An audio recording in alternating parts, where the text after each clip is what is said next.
You might be done with religion, but religion isn't done with you in the United States of America. And you might be done with religion, but religion is not done with U.S. politics and with U.S. culture. And you might be done with religion, but religion will shape our future and our democracy and our freedoms, or lack thereof. For our next conversation, we have Pastor Tony Suárez, Chief Operating Officer of the National Hispanic Christian Leadership Conference, the world's largest Hispanic evangelical organization. In conversation, you know him, you love him. I don't need to give his title, Jack Jenkins. He is the man. Pastor Suárez will share how faith communities are driving political agendas and mobilizing across the country. Give it up for Pastor Suárez and Jack Jenkins.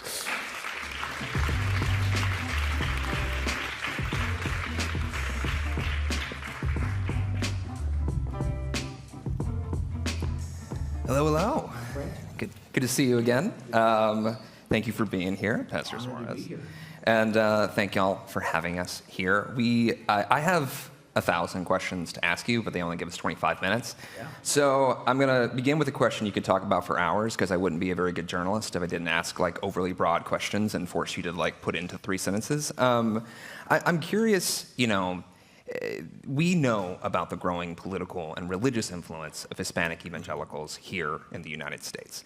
And that group has now become heavily courted by both parties, right? Both Democrats and Republicans, including Trump himself. When he launched his Evangelicals for Trump initiative in 2020, he launched it at a Spanish-speaking church. Mm-hmm. And this past year, you were the only person that I know of who not only predicted that Trump would win an unexpectedly large percentage of Hispanic and Latino votes, but that he would beat George W. Bush's record on that, which turned out to be correct last time I checked.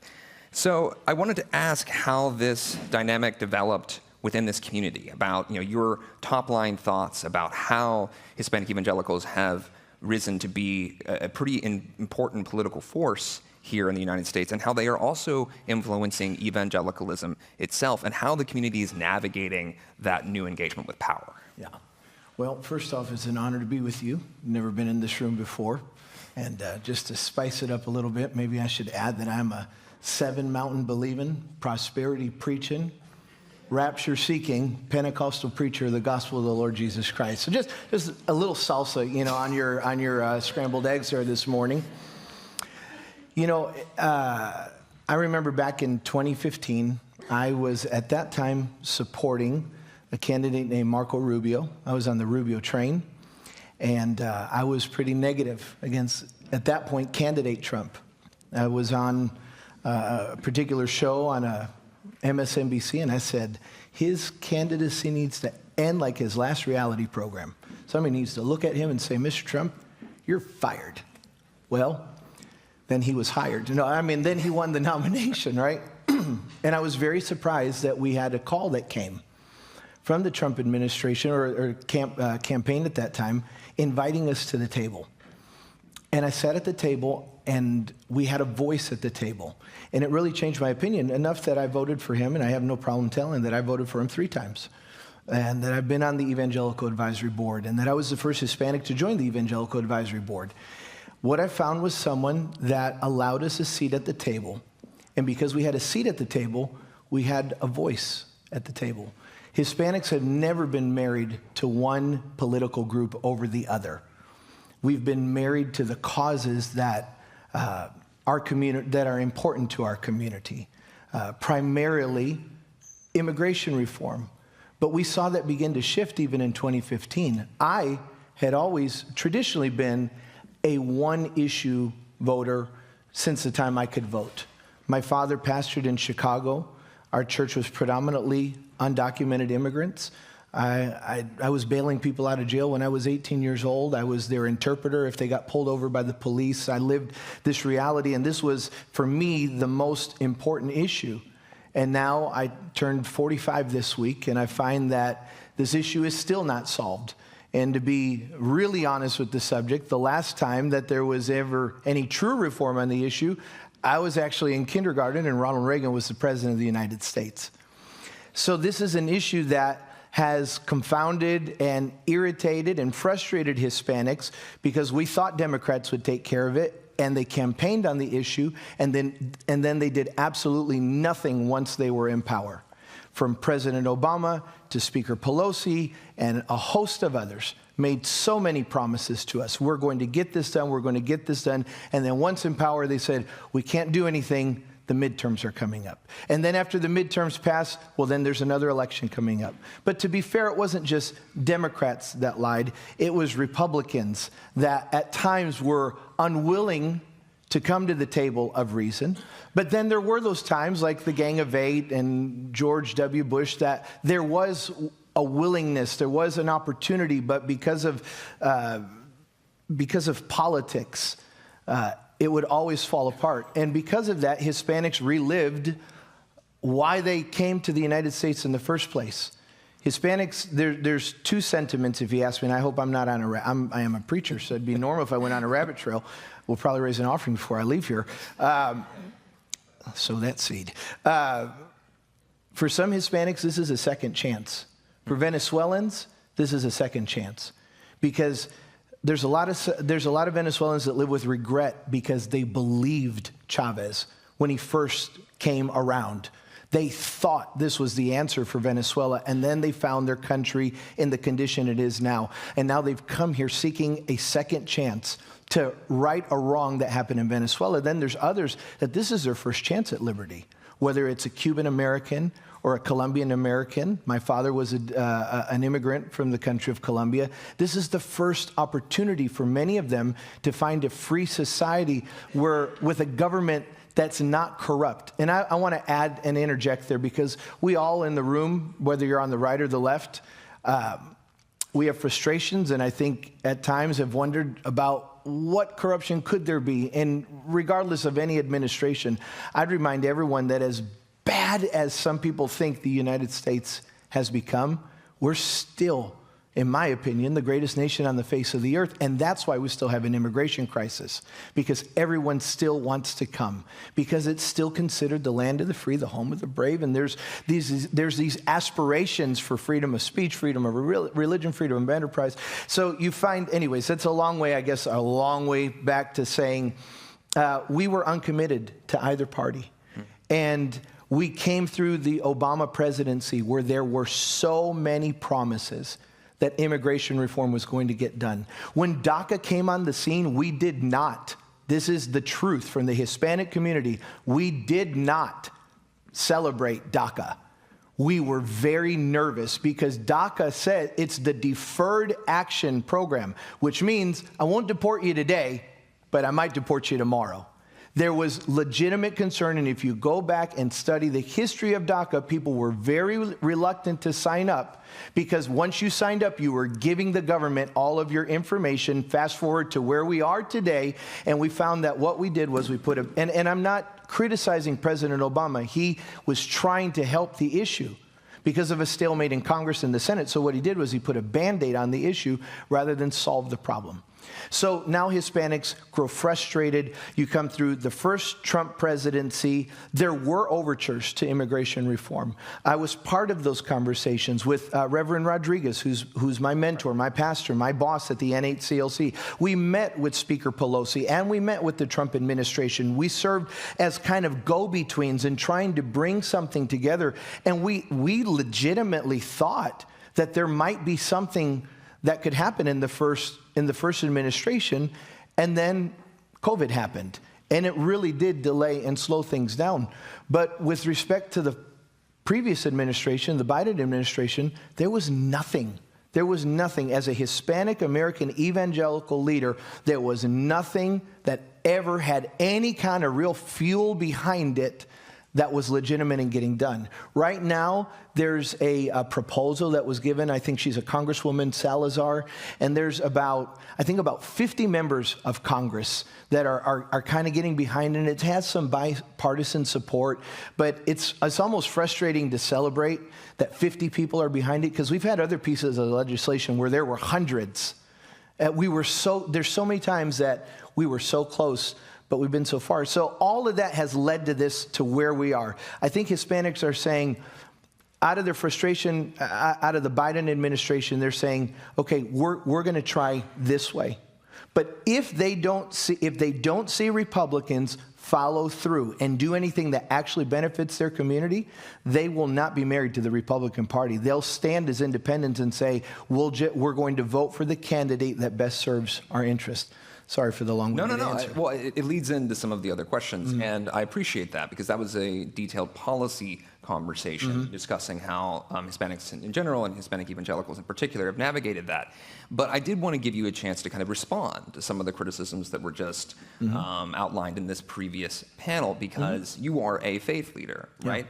And I've spoken to you about your support for Trump since 2016, and you willingly discuss that in religious context. So, I'm curious for you, how do you today theologically outline and articulate your continued support for the president?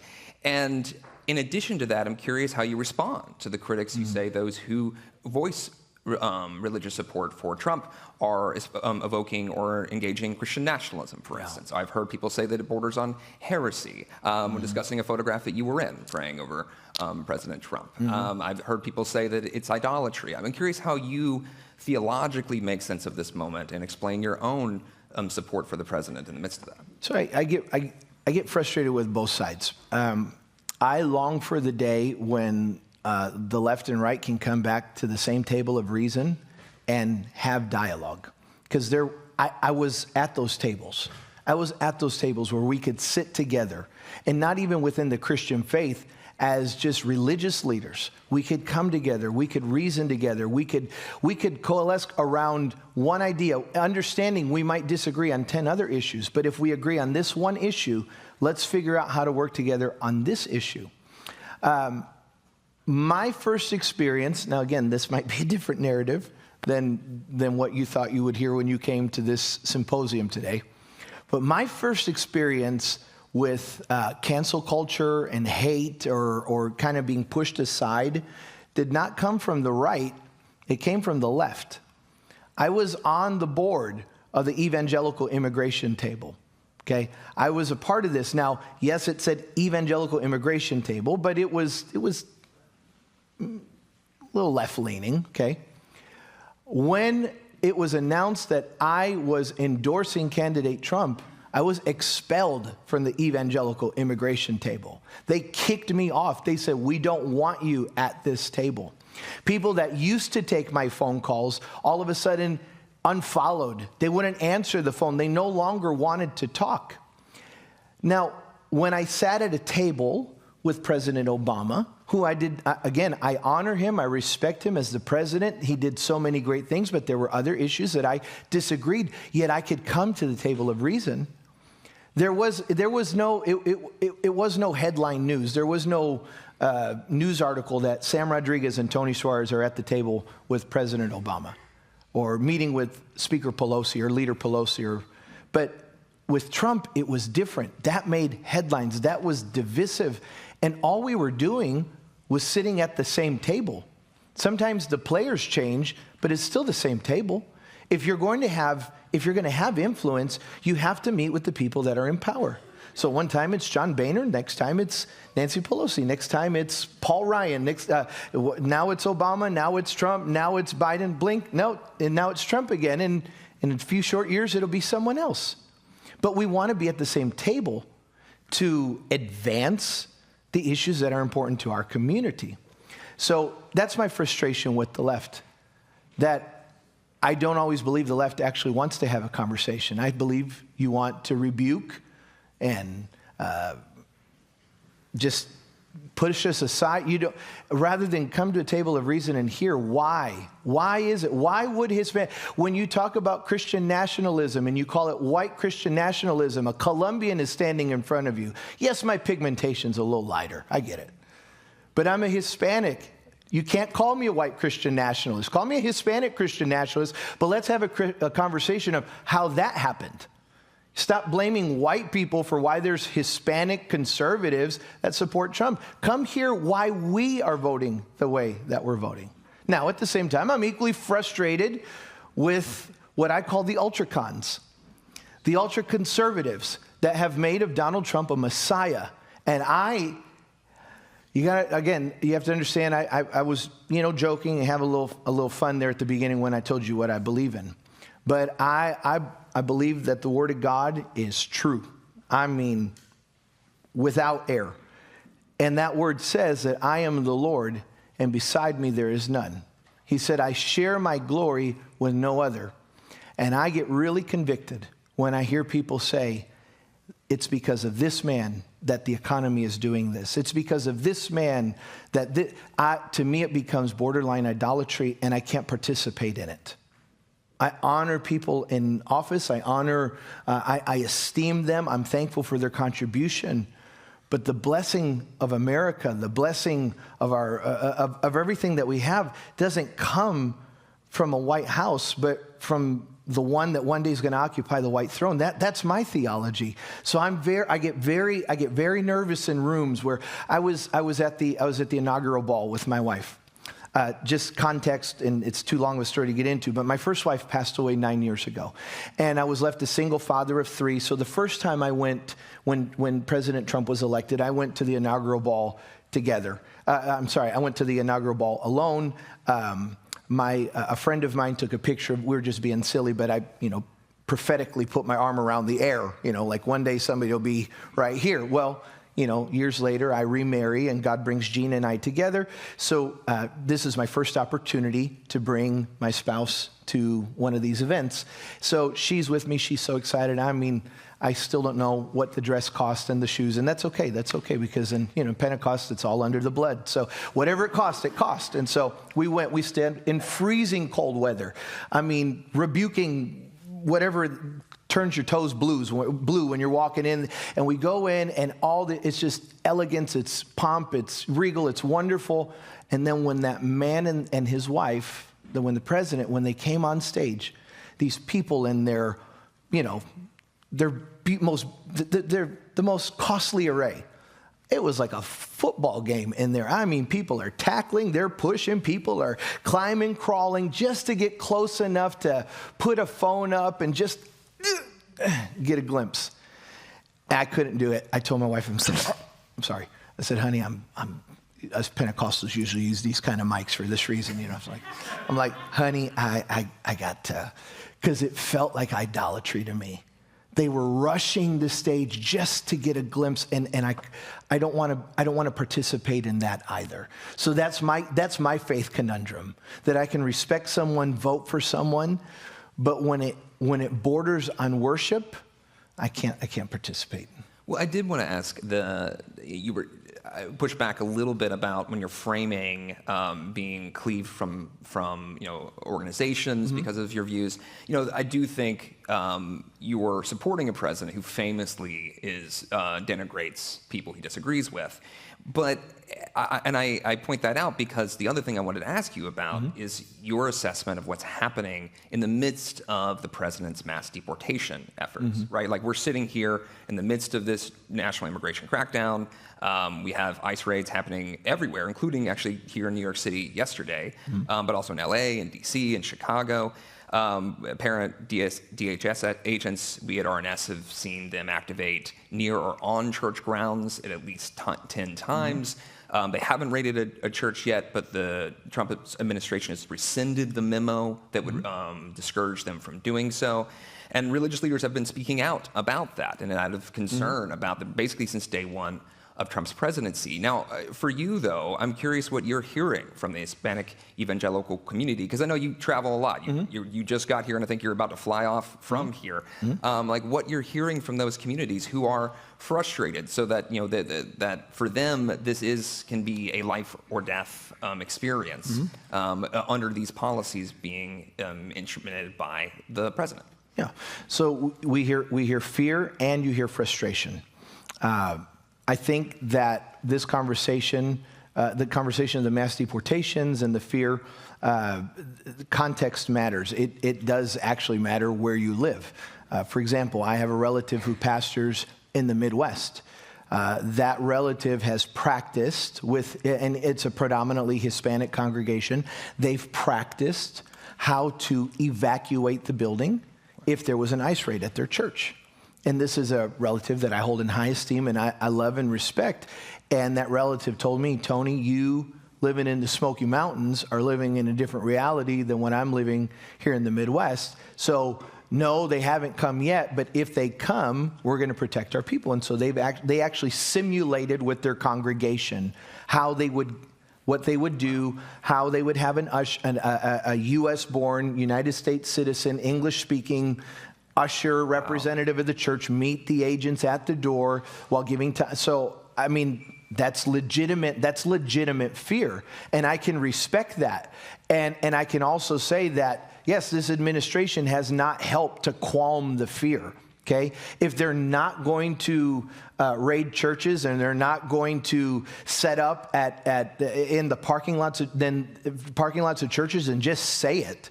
Don't leave it. You can't leave this up for interpretation. So there is that legitimate fear. There's also the frustration that the narrative is that, again, it's never been this bad before. Oh, yes, it has. President Obama, in the Hispanic community, we called him the deporter-in-chief, because it's still the truth that he deported more people than any other president in modern history. We were happy the first time. By the second administration, we were very frustrated with President Obama. He was the deporter-in-chief.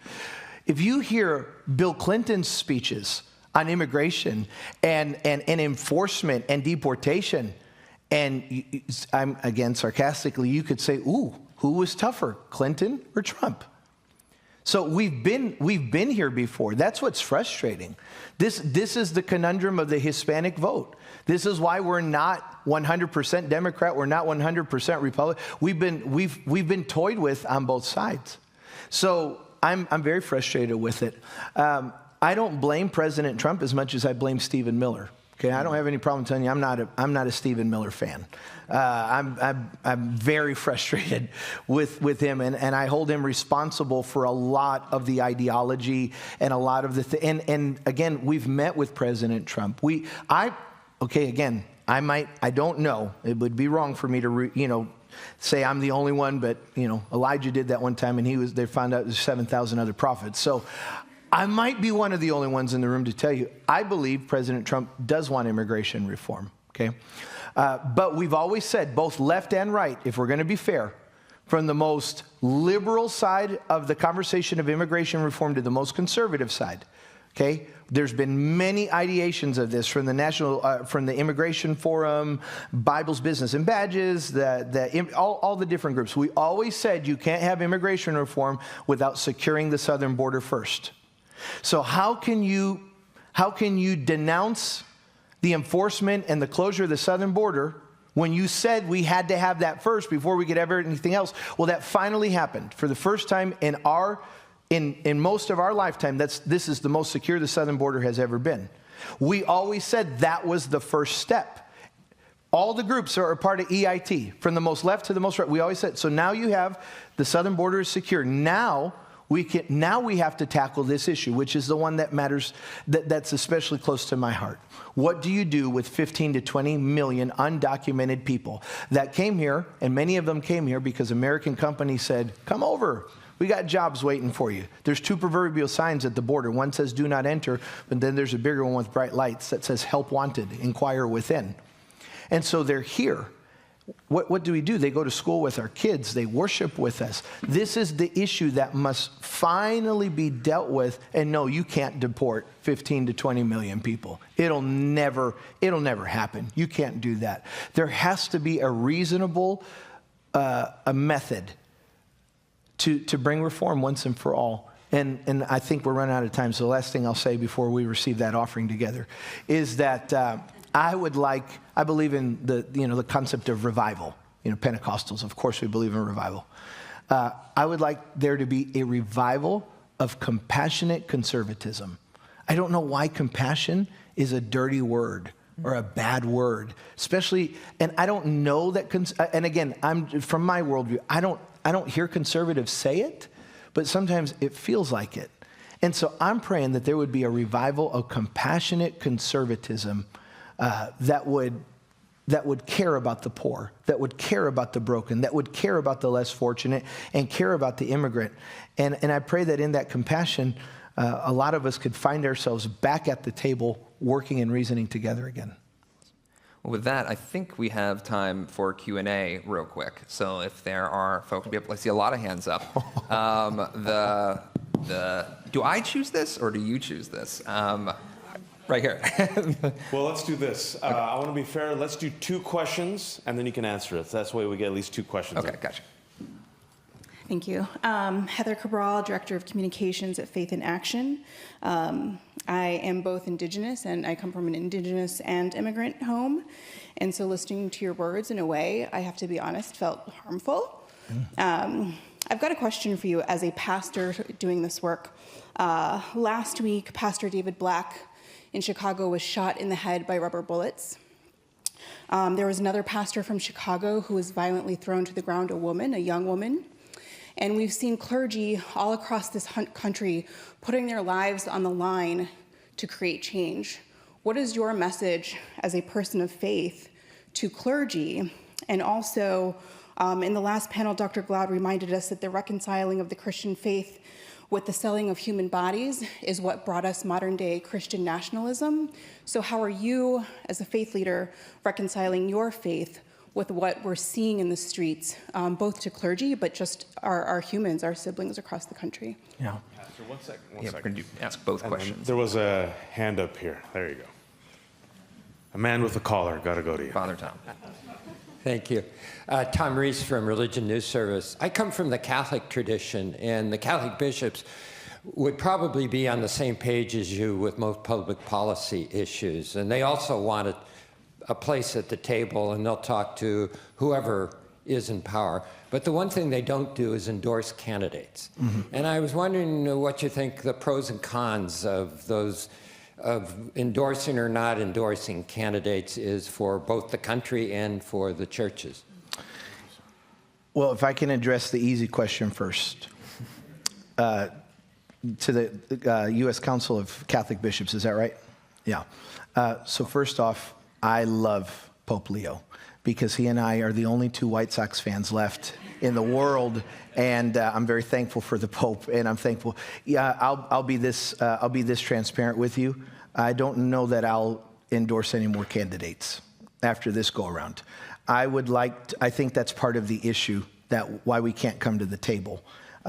Because it's so it's just such personality driven. I would like to be more policy focused.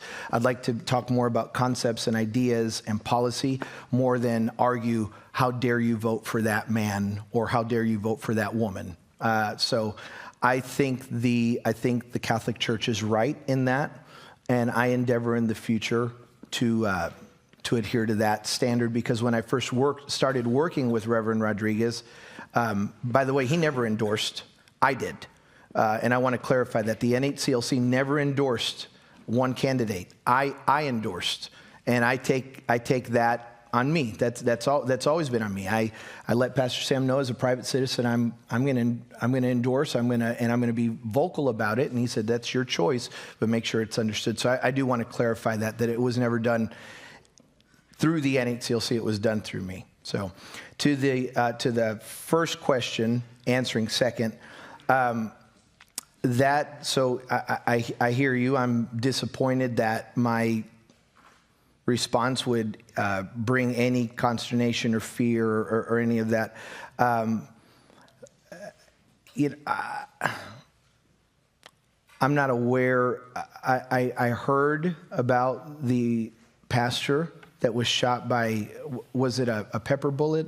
It was pepper bullets in the head and in the body. And he was one of actually several clergy that have been shot at Broadview, that ICE facility in Illinois. So I guess I apologize to say that I'm not aware of that, but I got to read more RNS, Religion News Service. What's that? Got to read more Religion News Service. I do, because the only one I follow is Jack Jenkins. And so, again, I've been arrested for immigration reform. I've been in protests. I've sat down. I fasted for immigration reform. I've not been shot, and I don't want to downplay that. But to say I guess I'm not as involved in the protests the way I used to be to know about that, and maybe I just need to find out more about that. I don't know enough about that, so I apologize. I'll have to do a little more diligence on that. But on this issue, I've been fighting for this issue for decades, and so my work is what I'll stand behind. I'll send you some links. So, Yeah. So I think do we have one more time? Time for more? No, we do not. Okay, I'm so sorry. That's all the time we have. Thank you, Reverend Suárez. Thank you.